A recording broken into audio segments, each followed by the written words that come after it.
This is an important announcement for drivers of GM vehicles, including Chevrolet, Buick, GMC, Cadillac, Pontiac, Oldsmobile, Saturn, Hummer, and Saab.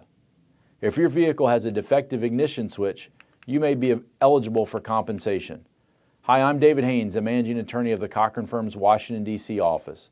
Our team of experienced product liability attorneys are currently investigating claims relating to these defective GM ignition switches. The deadline to file under the GM compensation program has been extended to January 31, 2015.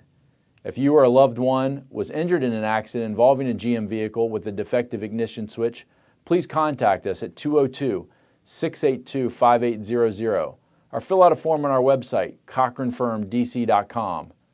Vehicles subject to the GM defective ignition switch recall include Buick LaCrosse and Lucerne, Cadillac DeVille, DTS, SRX, and CTS, the Chevrolet Camaro, Cobalt, HHR, Impala, Malibu, and the Monte Carlo, the Oldsmobile Alero and Intrigue, Pontiac G5, Grand Am, Grand Prix, and Solstice, and the Saturn Ion and the Saturn Sky. General Motors has a legal duty to make cars that are safe and to promptly correct known safety problems. Individuals who have been involved in an accident involving a recalled GM vehicle may seek compensation for medical and hospital expenses, pain and suffering, and past, future earnings, as well as potentially punitive damages for severe misconduct. Because it takes time to prosecute these claims, we recommend that you get in touch with us at your earliest convenience in order to preserve your rights.